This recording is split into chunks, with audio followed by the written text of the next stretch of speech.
Lee Van Cleef, né le 9 janvier 1925 à Somerville, New Jersey, est un acteur américain.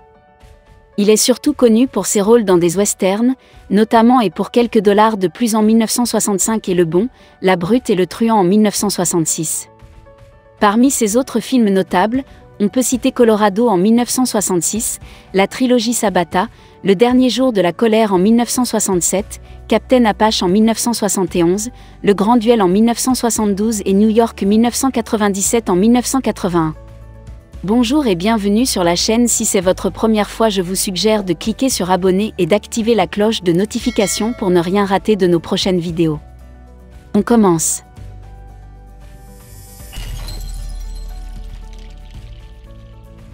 Clarence Leroy Van Cleef Jr. est le fils de Clarence Leroy Van Cleef, descendant de colons belges, et de Marion Levignat. Il savait parler le Jersey Dutch, un patois néerlandais en voie d'extinction. Il travaille d'abord comme garçon de ferme dans une communauté hollandaise du New Jersey et s'engage dans l'US Navy durant la Seconde Guerre mondiale. Après-guerre, il travaille comme comptable et fait du théâtre au sein d'une compagnie amateur.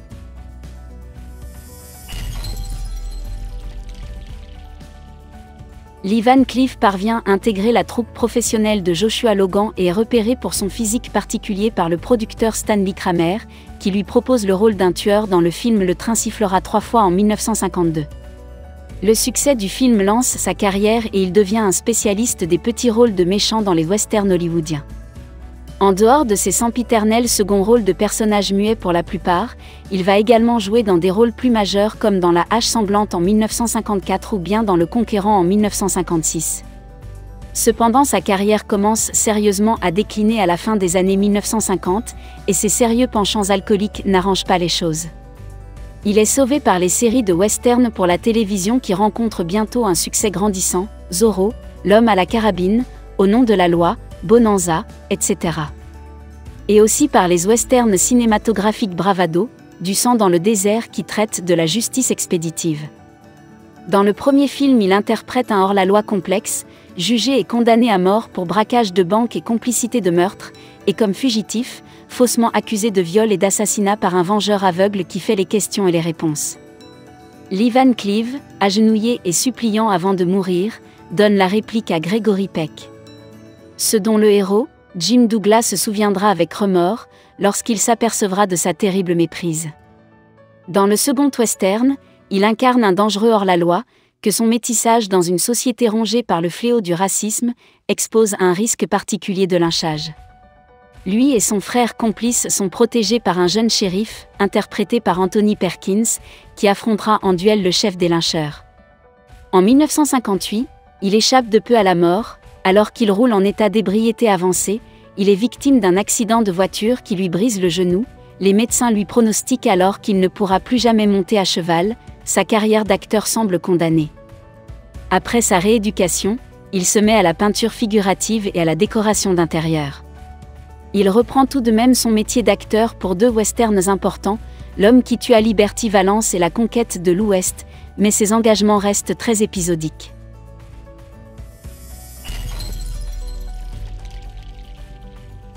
En 1964, Sergio Leone, un des fondateurs du western spaghetti, vient de triompher avec son premier film pour une poignée de dollars.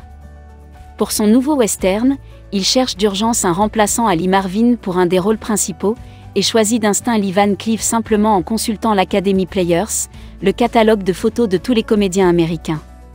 Son choix s'avère payant puisque Van Cleef incarne totalement le personnage singulier du colonel Douglas Mortimer jusque dans sa démarche légèrement claudicante, en raison des séquelles de son accident de voiture. Au succès de Et pour quelques dollars de plus succède en 1966 le triomphe du 3e volet Le Bon, La Brute et Le Truand dans lequel Van Cleef joue le rôle de la brute avec un tel brio que le monde entier va bientôt identifier le comédien à ce seul personnage maléfique.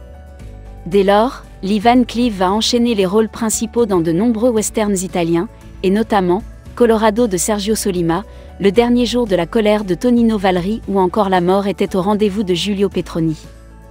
Aux États-Unis, en 1970, Gordon Douglas lui donne la vedette dans le film Barquero où il s'oppose à Warren Ott. Lee Van Cleef a également joué dans de nombreuses séries télévisées, notamment L'homme au katana, The Master en version originale, où il interprète un blanc initié aux techniques de combat des ninjas. La série a été découverte en France sur M6 en 1987 et ne compte que 13 épisodes. Il incarne aussi un bandit dans l'épisode 1 de la deuxième saison de Zorro et un déserteur dans la saison 1 de Rin Tin Tin.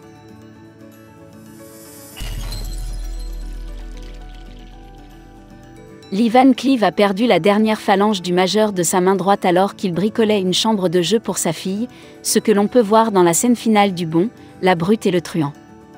Il meurt d'une crise cardiaque le 16 décembre 1989 à l'âge de 64 ans à Oxnard en Californie, seulement quelques mois après Sergio Leone, l'un de ses principaux metteurs en scène Pygmalion. Il est inhumé au cimetière du Forest Lawn Memorial Park des collines d'Hollywood à Los Angeles. Je vous remercie d'avoir écouté l'histoire de Lee Van Cleef. Si cette vidéo vous a appris quelque chose, abonnez-vous et activez la cloche de notification pour ne rien rater de nos prochaines vidéos.